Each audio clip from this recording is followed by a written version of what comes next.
परवरिश ड्रामे की अगली किस्त में आप देखेंगे कि वली जो माया से नाराज़ है, लेकिन यहाँ पर अमल ने इसकी सारी गलतफहमियों को दूर कर दिया। मुझे लगा था कि अमल खुदगर्जी का मुज़ाहिरा करेगी यहाँ पर, क्योंकि वो भी वली को पसंद करती है, लेकिन वली की पसंद जानने के बाद जिस तरह अमल ने रिएक्ट किया, क्या कमाल की एक्टिंग थी इस लड़की की। मतलब अपने दिल को ज़ख्मी करके अपनी दोस्त को डिफेंड कर रही है कि माया की सिचुएशन को समझो वली, वो मजबूर थी।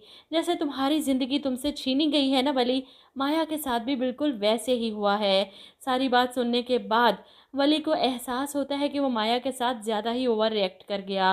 वो इससे बात करना चाहता है, माफ़ी मांगना चाहता है, लेकिन माया जिस तरह अपने बाप के प्रेशर में आकर वलीद से माफ़ी मांगती है और फिर इसकी माँ इसे समझाती है कि अपनी पढ़ाई पर फोकस करो, क्योंकि यही आगे चलकर तुम्हारे काम आएंगी और कोई काम नहीं आएगा। अब माया वली को इग्नोर करते हुए अपनी क्लास में चली जाती है। वली जो इससे बात करना चाहता था, लेकिन माया इसे मुसलसल इग्नोर कर रही है। वली इससे बात करता है क्लासरूम में, ये दोनों अकेले बैठे हैं।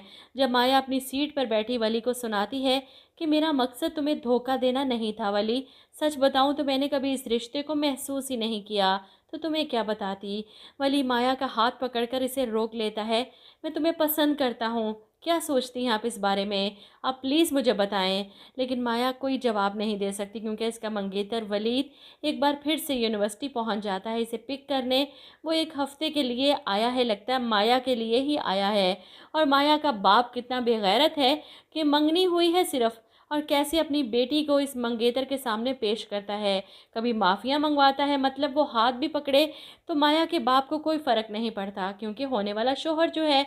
और वलीद की तो जुर्रत इतनी बढ़ चुकी है सिर्फ इस वजह से कि ये लोग इस रिश्ते के लिए मर रहे हैं, इन्हें मेरे अलावा कोई और रिश्ता मिल ही नहीं सकता। वो माया को यूनिवर्सिटी से पिक करके अपने साथ लंच पर ले जा रहा है इसका हाथ पकड़कर, और माया अपना हाथ छुड़वा भी नहीं सकती, क्योंकि वो फिर से गुस्सा करता और बाप को जाकर शिकायत लगा देता। और इस बार अगर कोई ऐसी वैसी बात हुई तो इसका बाप इसकी पढ़ाई छुड़वा कर इसकी शादी करवा देगा। सिर्फ इसी वजह से वो वलीद को बर्दाश्त कर रही है, इसकी बदतमीज़ियों को भी।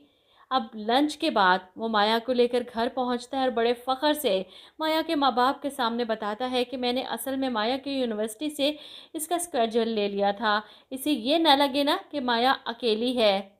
बड़े फ़ख्र से आके बताता है कि मैं माया को होने वाला शोहर अभी से इसका इतना ख्याल कर रहा हूँ।